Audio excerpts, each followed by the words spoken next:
Thank you so much, Benny. You've just heard Beach Spring, written by B.F. White and arranged by Dimitri Vardelas, who arranges a lot of our music. Thank you. That was lovely. So welcome, everybody. Welcome to the Center for Spiritual Living Tacoma. So delighted to see you on such a gorgeous day. This is one of the prettiest days we've had so far.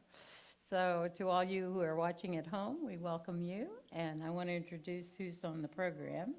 Our practitioner on platform today is Doug Taylor.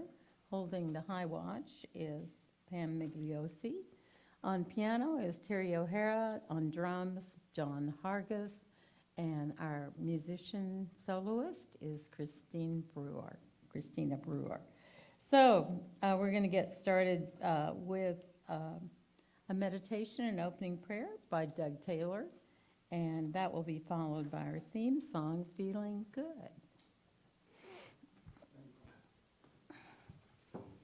Thank you, Rev.Frances. So I'd like to invite all of you, both here and at home, to just get comfortable. You know, let that chair or that sofa or that couch or that lazy girl hold you. No tension needed. And just allow yourselves to relax and either find a spot in front of you that you can gaze at gently or close your eyes, whichever you're the most comfortable with. So as you close your eyes or find that spot in front of you, I invite you to go ahead and take a deep breath and just notice how that breath fills your body. Where does the breath enter and where does the breath leave? And again, a deep inhalation, just feeling the breath, letting go of any cares, any worries, any things to do. All that's required is opening to God right here, right now. Opening to Spirit. Breathing in. I open and invite Spirit, universal intelligence, nature, God to be with us today. Breathing out, I allow and I receive. Now I invite you to bring someone to mind. It could be a person that you know, could be a child, it could be a pet, it could be an imaginary person, someone that you care about, someone that you love. And just see yourself spending time with this person, this entity, this individual, and notice how it feels in your body to be loving towards someone, to be loving towards that pet or that significant other, best friend, partner, child, parent. Feel that love in your body. Where do you feel it? What does it feel like? And as you feel this love, know that that same love is offered to you every day. Nature loves you. Nature loves me. Nature as an expression of God is loving. It asks for nothing in return, just giving forth love to each and every one of us. And as we spend our time together here today, I know that the words of Rev.Frances will inspire us, will fill us with this love that we are naturally born to as expressions of Spirit. I know that the music will fill our hearts and inspire us. I know that the people helping with today's service will reach out their caring hands to support the love that we all deserve and are in God and in Spirit. And knowing that that love is here today and that each one of us can invite and open to this love at any time, I know that today we will leave here today with that spirit of love, and we can carry it with us everywhere and remember it is always with us and available to us. So knowing this, I give thanks and gratitude, saying my word unto the law, knowing that it is done. And knowing that it is done, I can say, thank you, thank you, thank you, Father, Mother, God. And releasing it unto the universal law, we can join together and say, and so it is.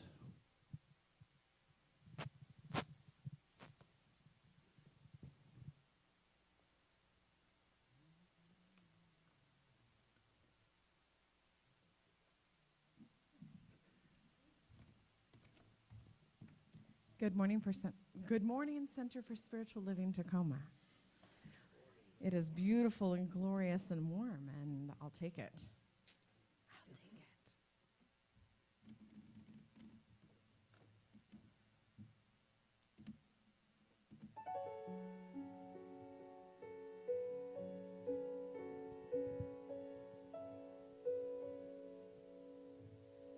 Birds flying high,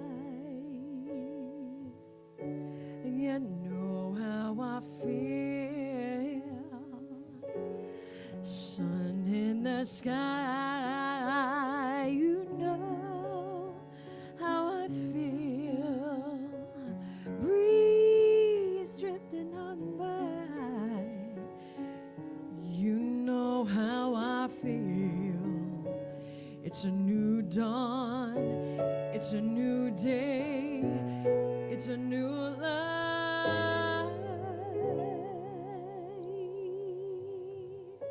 for me, and I'm feeling good. Yes, I'm feeling good.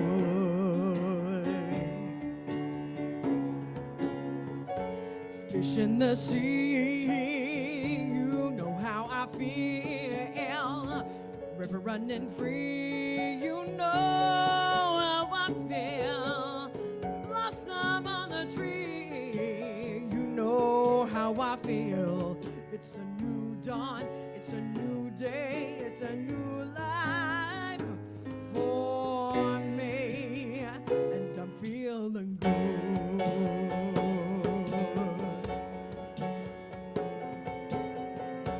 Dragonfly out in the sun, you know what I mean, don't you know?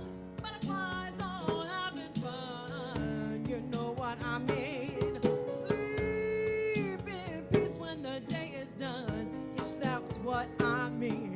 And this old world is a new world and a bold world for me.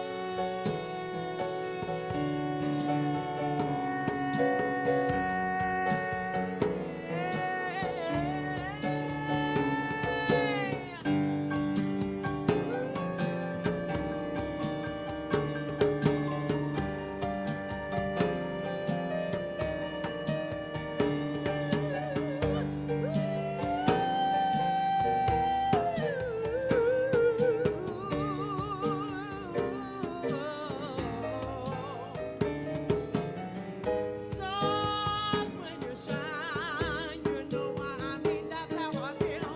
Scent of the vine, you know how I feel. Oh, freedom is mine, that's how I feel. It's a new dawn, it's a new day, it's a new life. Said it's a new dawn, it's a new day, it's a new life. It's a new dawn, it's a new day, it's a new life for me.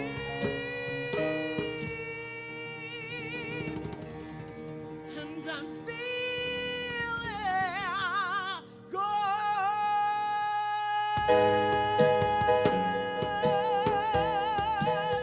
Yes, I'm feeling good.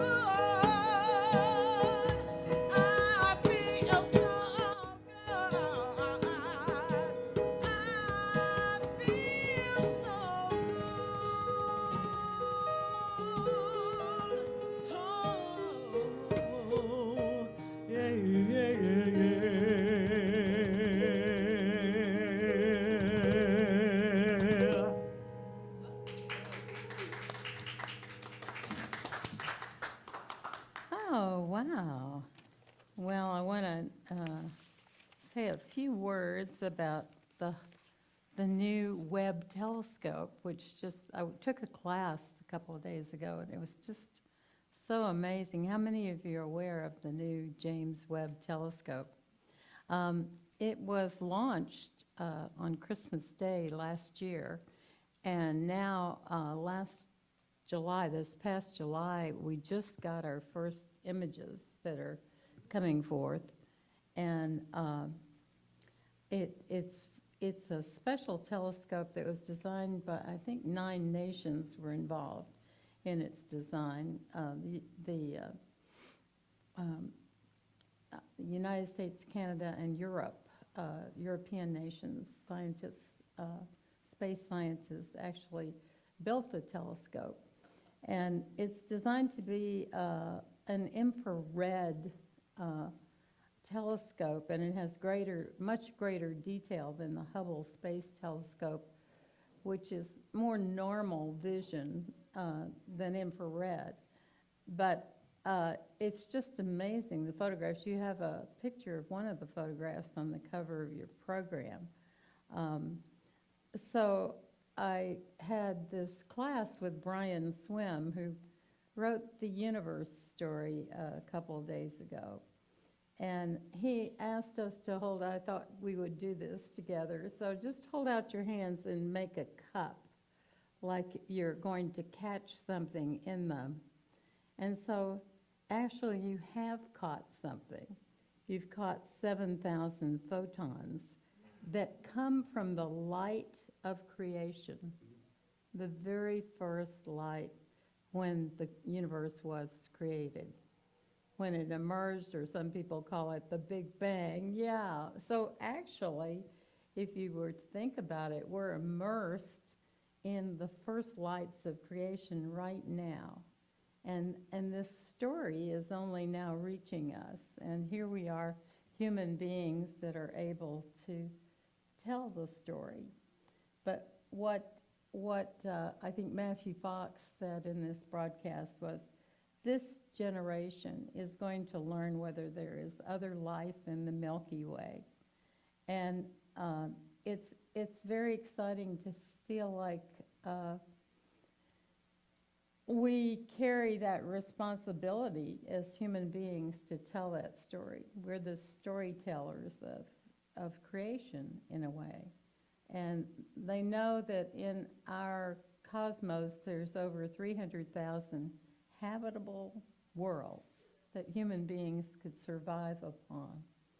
And so what is coming to us in these lights through the Webb telescope are the first billion years after the Big Bang, the emergence. So I think that's very exciting that they were able, just based on theory, they had a theory that there were 5 places in the visible universe where there wasn't gravity, where you could put something on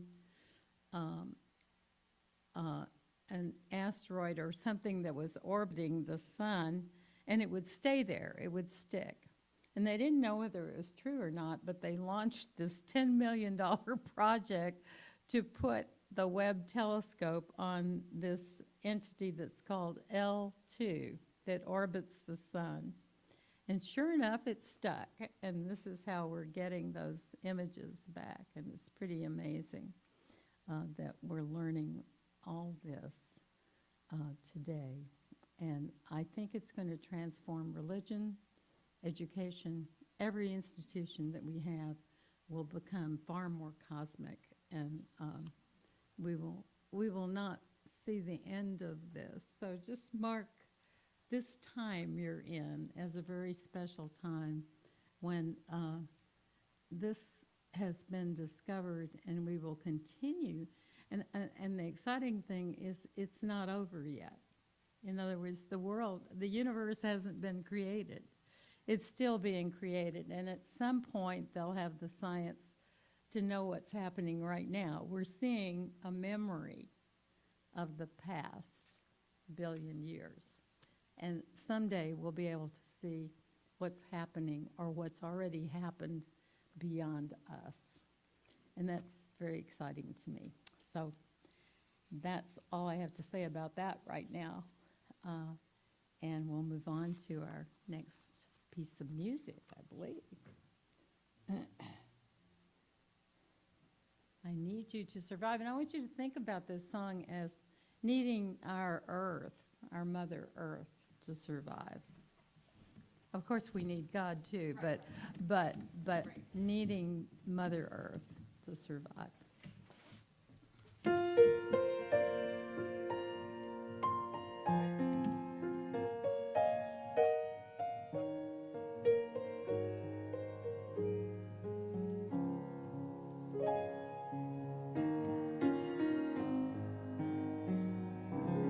I need you need me.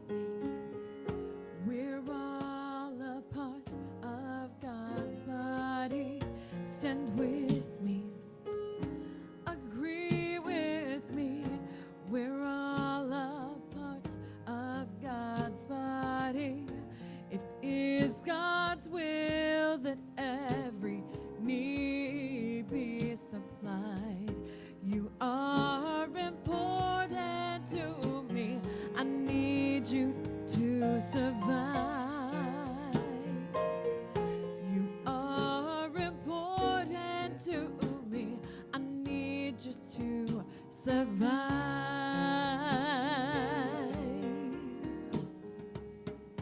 I need you. You need me. We're all a part of God's body.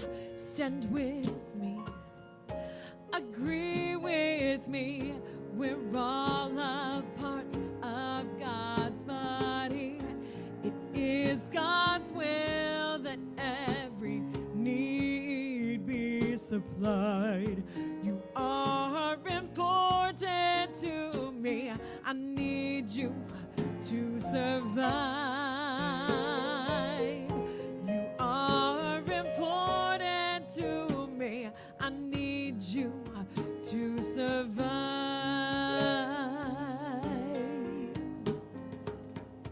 I pray for you.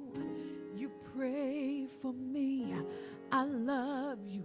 I need you to survive. I won't harm you with words from my mouth. I love you. I need you to survive. I pray for you. You pray for me. I love you. I need you to survive. I won't harm you with words from my mouth. I love you. I need you to survive. I pray for you. You pray for me. I love you. I need you to survive. I won't harm you with words from my mouth. I love you. I need you to survive. I pray for you. You pray for me. I love you. I need you to survive. I won't harm you with words from my mouth. I love you. I need you to survive. I pray for you. You pray for me. I love you. I need you to survive. I won't harm you with words from my mouth. I love you. I need you to survive. It is God's will that every need be supplied. You are important to me. I need you to survive. You are important to me. I need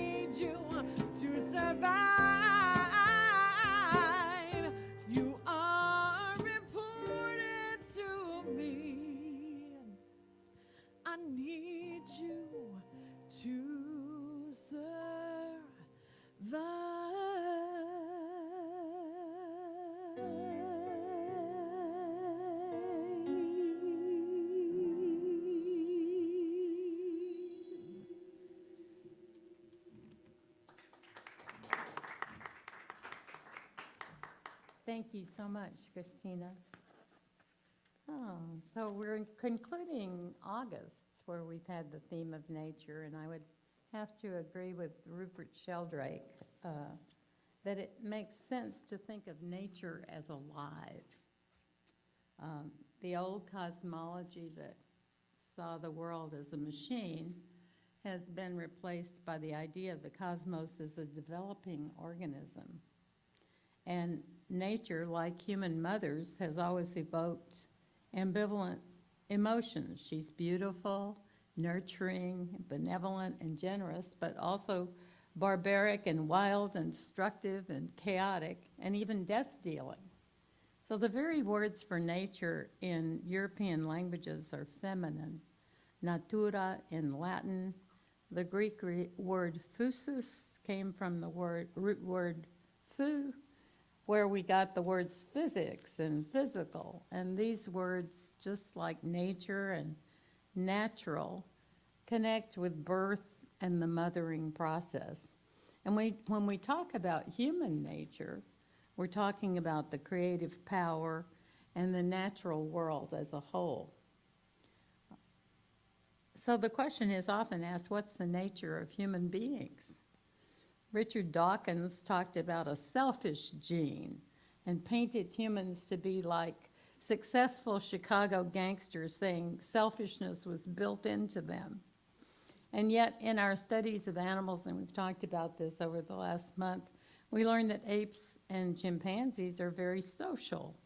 They depend on the tribe for survival. Nature is not inherently vicious, and apes do have wars, but they show compassion for those who are ailing. And we too know about violence, for we're descendants of apes. And what's clear is that all species rely on cooperation. And so if we don't practice compassion, we don't hold together as a society. Matthew Fox says we're in between the modern and postmodern worlds, between the age of Pisces and Aquarius. And when we see the times we're in a bigger context, we have to return to the basic concept of survival. Happier people have learned to care for each other. And that we also have relationships with other creatures and pets is new.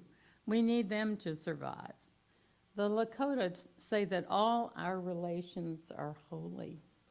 And so it's important to connect with the higher levels of consciousness through spiritual practice. And we have a very good system of spiritual practice. You can come on Thursday nights and meditate, which is one of the spiritual practices. Prayer is another. Study is another. Serving the community is another practice. And sacred giving. So those are some levels of practice. Rupert Sheldrake has a new book that outlines others, like chanting and going to sacred places on pilgrimage. And I know many people who do that. So it's important to connect with these higher levels of consciousness and retrieve the values of creativity and generosity, compassion, justice, and courage. The postmodern world desacralized, that means making it unsacred, desacralized the world. There's nothing in the scientific worldview to support ideas of sacredness. Nature was something to be conquered. But now there's a need to return to nature with a different attitude. The early settlers on the North American continent thought of the wilderness as totally boundless. Ralph Waldo Emerson's essay on nature transmitted a new vision of our relationship with nature. And a new history of America should remove humans from a sense of alienation from nature. Instead of being at war with it, they should be in harmony. Emerson's student Thoreau joined in advocating for nature. And the greatest Emersonian lover, the one who, you know, Ernest Holmes got inspired by Emerson. So here's John Muir, who founded the Sierra Club. He was the chief protector of Yosemite Park, and his work around nature inspired the creation of the National Park System in the United States. So Rupert Sheldrake says that the one reason for denying the creative life of nature is that admitting it has consequences. Personal, intuitive experiences of nature can no longer be kept in the sealed compartment of private life or dismissed as just subjective. Mythic and religious ways of thinking can no longer be kept at bay. And nothing less than a revolution is at hand. So today we see nature as self-organizing. And this was James Lovelock's Gaia, the Greek word for earth. The Gaia hypothesis was that earth and other bodies in nature self-organize. That means they have minds of their own. They're actually organizing for their own evolution and transformation. I read somewhere where tsunamis were actually nature's way of cleaning itself, of cleaning the earth. And while it's very disastrous for humans to experience tsunamis, it's part of the self-organizing of earth to keep things in order. So we really don't know very much about Mother Earth and her purposes, and whatever theories we have about the nature of the earth, we have to recognize that our own lives depend on hers. And if we take her for granted, we do so at our own peril. So once again, we can think of nature as alive, and we're rediscovering the God of the living world. With the growing ecological crisis, people from various religious traditions have engaged in a rediscovery of our spiritual relationship with life in the world, the living world. The World Wildlife Fund, many years ago, I think it was in the mid-'80s, they organized a pilgrimage to the birthplace of St. Francis of Assisi. And likewise, here in Tacoma, St. Clare's Hospital regularly takes their leaders to Assisi. So they're reminded of the spiritual connection of all life. The Beatles were drawn to a pilgrimage in India.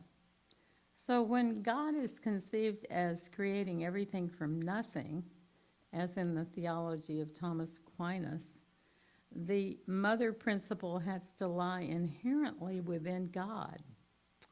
Hence, it might be more about Mother, Father, God, as Doug prayed this morning, and as Ernest Holmes wrote in the textbook in 1926, which was pretty shocking probably when people read Mother, Father, God.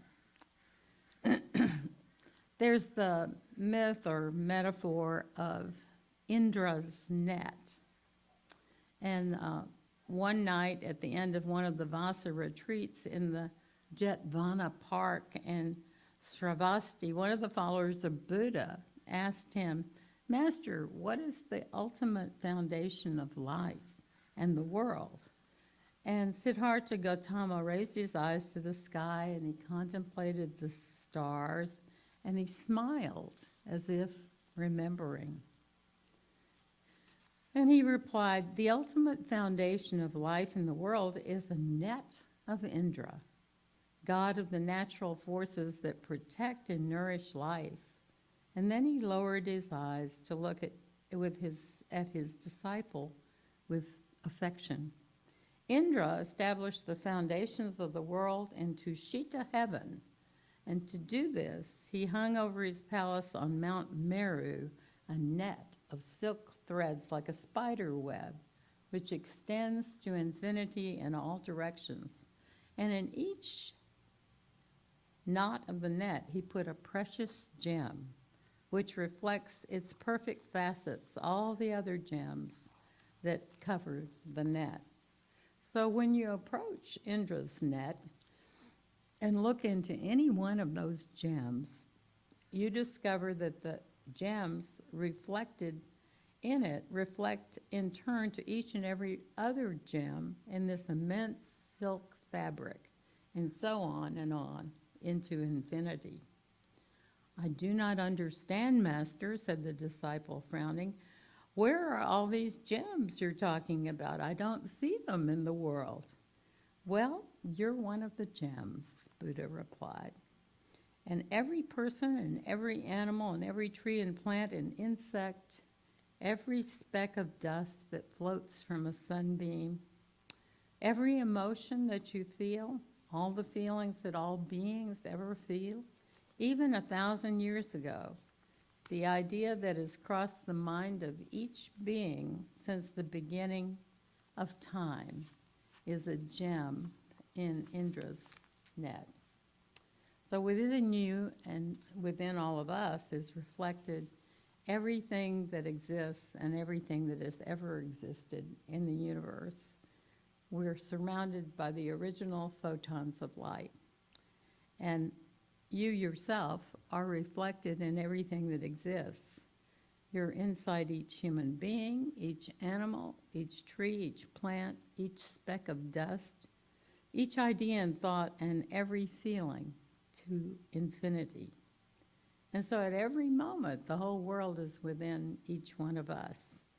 And though we may see ourselves as independent beings and feel separated from the rest of the world, in truth, we're a part of the common existence of everything that's ever been created.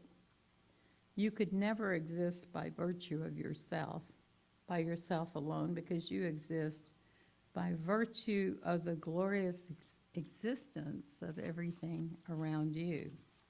And so a small tear appeared in the eye of the disciple, and all the stars in the sky were reflected in it as if in a gem. And Gautama Buddha added with a look that seemed to caress the soul of the disciple, that is why I say to all of you to take care of the happiness of everything that surrounds you, of all beings, whether you believe that they live and feel or not, because they have their existence also in the depths of your heart. Which brings us to the idea of interbeing. Indra's net is very related to that idea. Very basically, interbeing refers to the teaching that our existence is this nexus of causes and conditions, and everything is interconnected to everything else. Thich Nhat Hanh illustrated interbeing with a simile called clouds in each paper.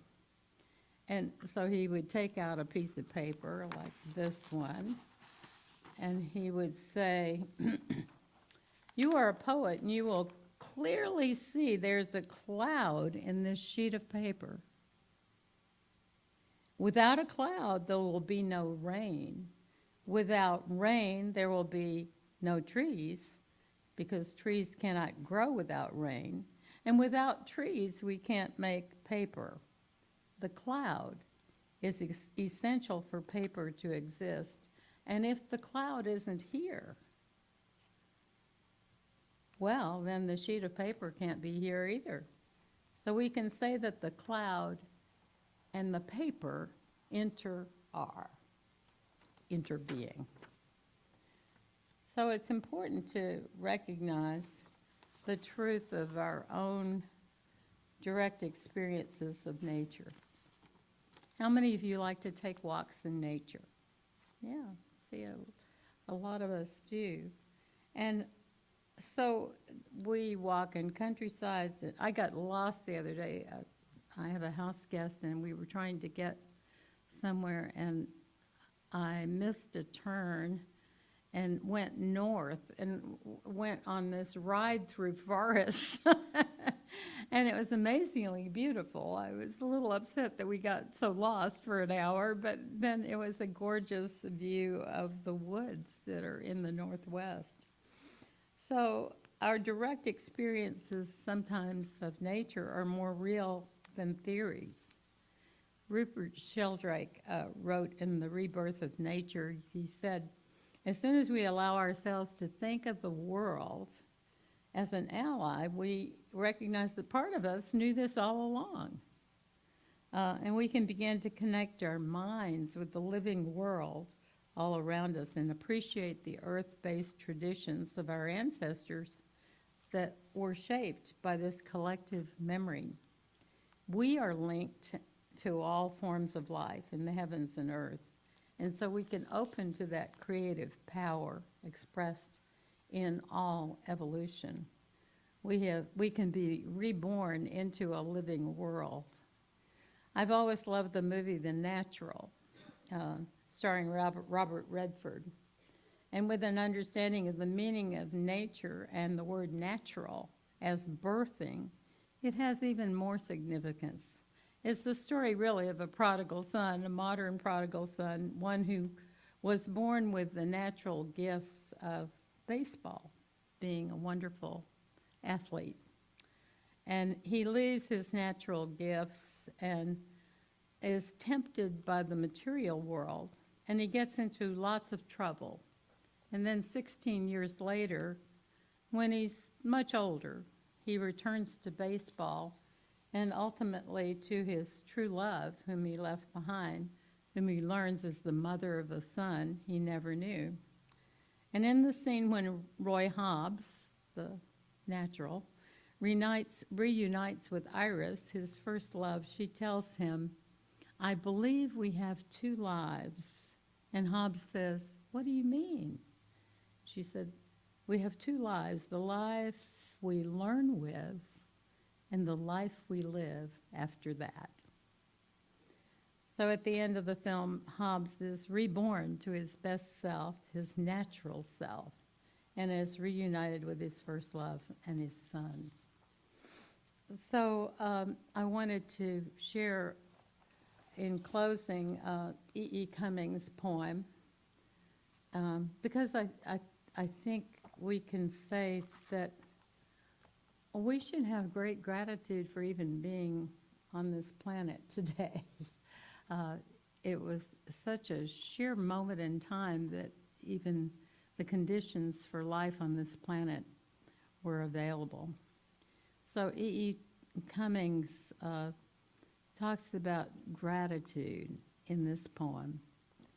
And he says, "I thank you, God, for most this amazing day, for the leaping greenly spirits of trees and a blue true dream of sky, and for everything which is natural, which is infinite, which is yes. It who never died am alive. I, who never died, am alive again today, and this is the sun's birthday. This is the birthday of life and of love and wings and of the gay, great, happening, illimitably earth. How should tasting, touching, hearing, seeing, breathing any, lifted from the no of all nothing, human, merely being doubt, unimaginable you. Now the ears of my ears awake, and now the eyes of my eyes are opened." God bless you. That's from E.E. Cummings. Thank you. Thank you.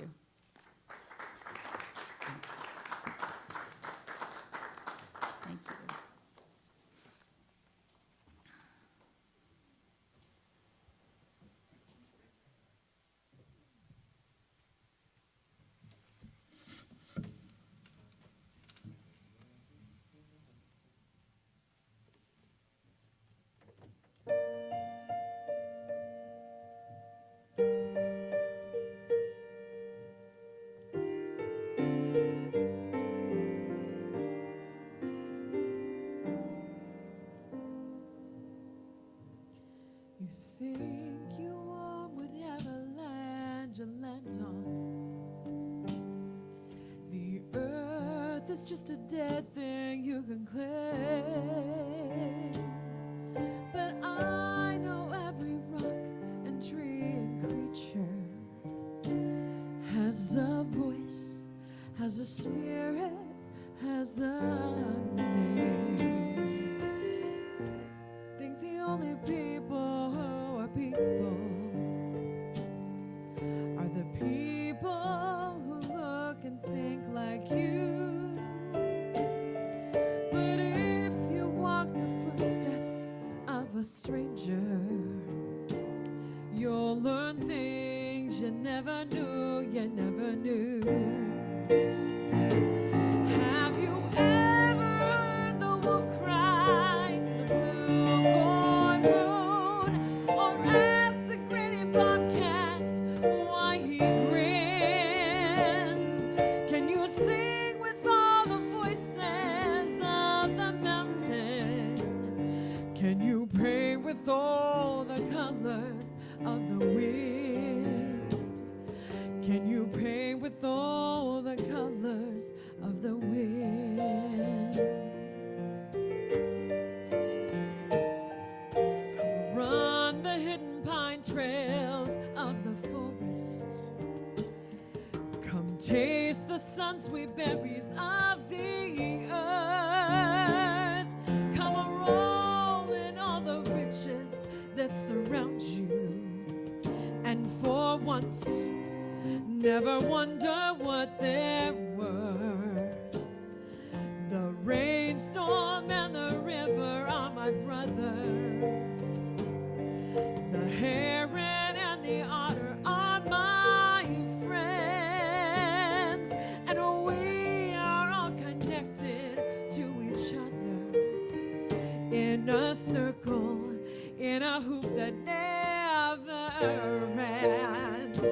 Have you ever heard the wolf cry to the blue corn moon, or let the eagle tell you where he's been? Can you sing with all the voices of the mountain? Can you paint with all the colors of the wind? Can you paint with all the colors of the wind? How high does the sycamore grow? If you cut it down, then you'll never know. And you'll never hear the wolf cry to the blue corn moon. For whether we are white or copper skin, can you sing with all the voices of the mountain? Can you paint with all the colors of the wind? You can own the earth and still all you own is earth until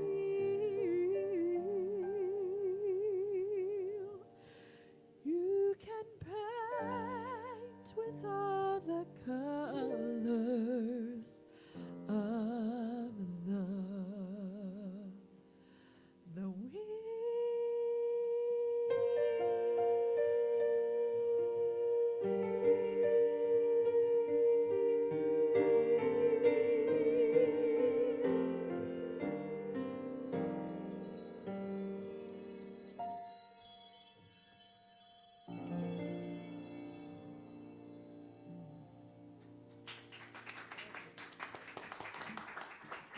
So it's time for our offering, and if the ushers would come forward. We like to say the blessing in the program. So together we say, divine love through me blesses and multiplies all that I have, all that I give, and all that I receive. Thank you, God. And so it is.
So it's time for our healing prayer, Doug.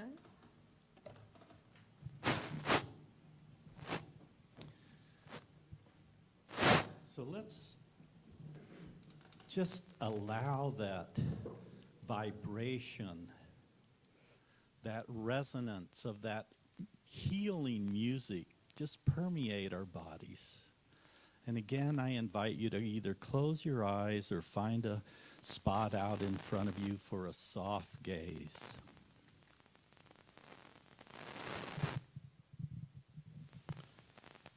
And I invite you to pay attention to your toes on both of your feet and just wiggle your toes and feel those toes on your feet.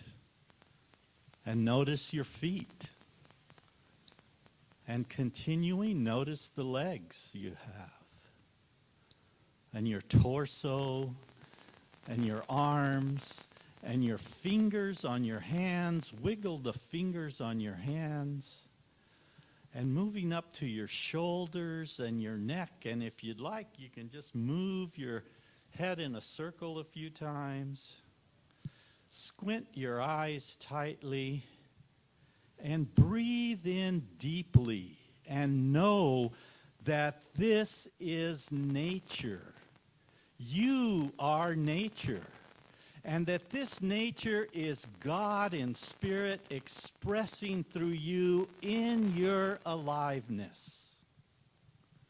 And nature, which we know is healing, which Rev.Frances has told us a few weeks ago, and many studies are showing us about forest bathing and how healing being in nature is our birthright as human nature.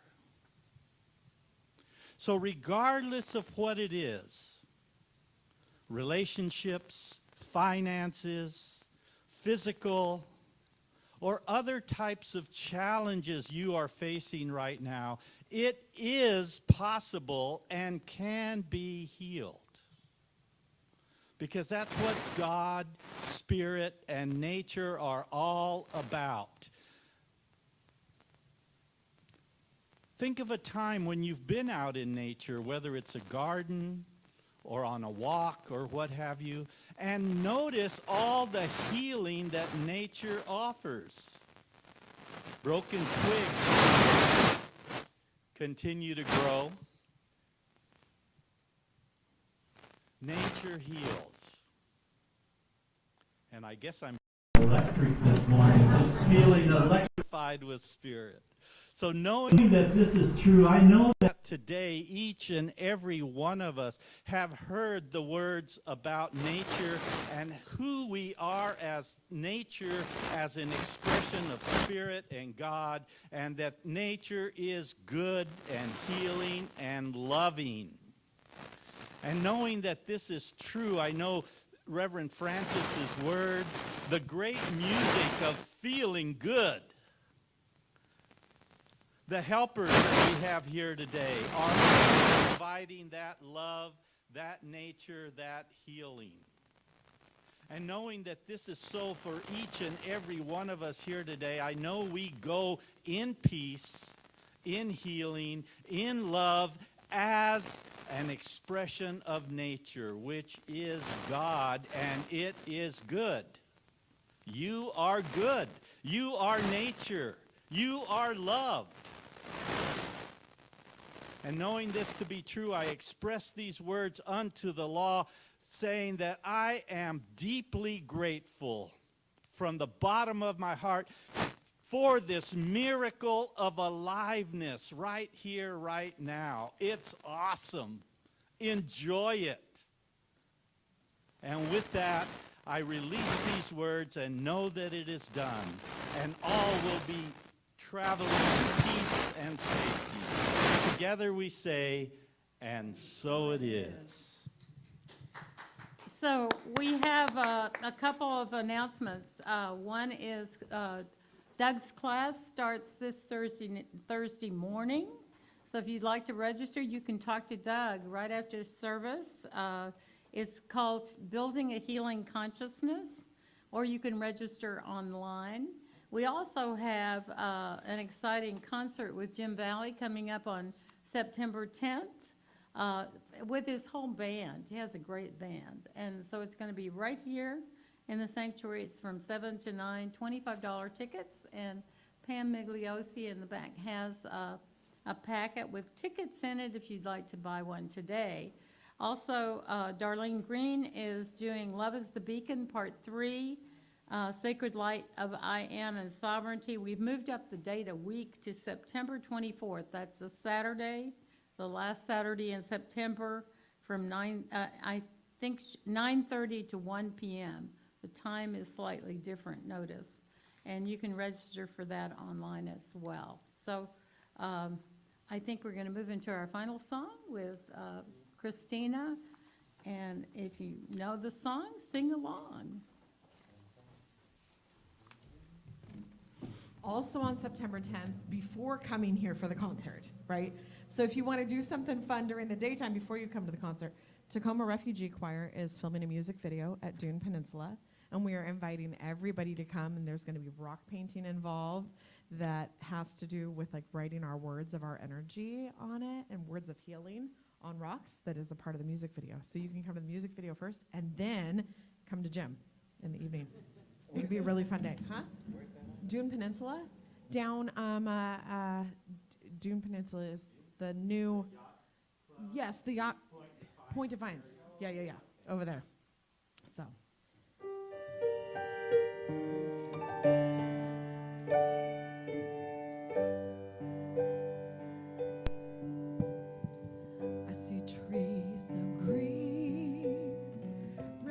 Roses too, I see them bloom for me and you, and I think to myself, what a wonderful world.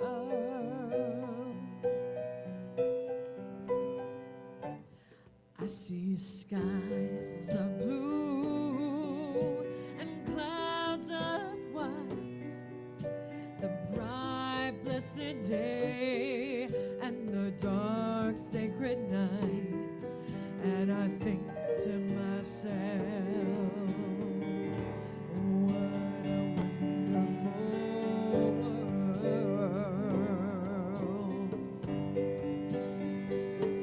The colors of the rainbow, so pretty in the sky, are also on the faces of the people passing by.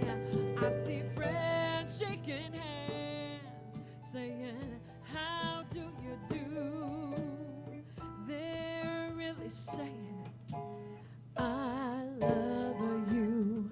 I hear babies cry, I watch them grow, they'll learn much more than I'll ever know, and I think to myself,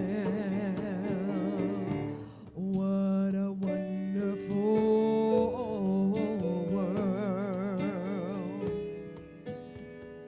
Yes, I think to myself, what a wonderful world.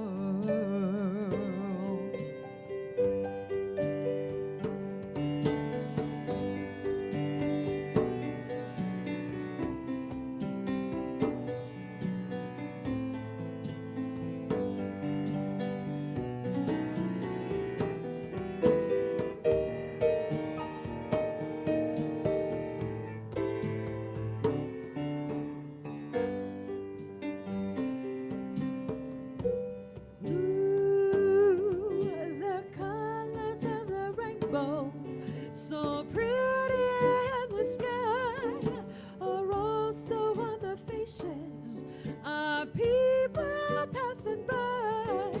I see friends shaking hands, saying, how do you do? They're really saying, I love you. I hear babies cry, I watch them grow, they'll learn my much more than I'll ever know. And I think to myself, what a wonderful world.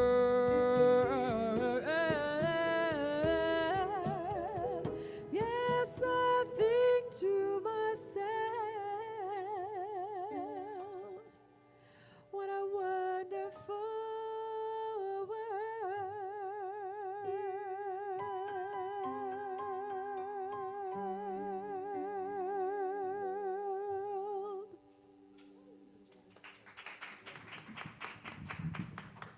Thanks, everybody, for being here. There's coffee in the back. Please join us for a little coffee and sharing.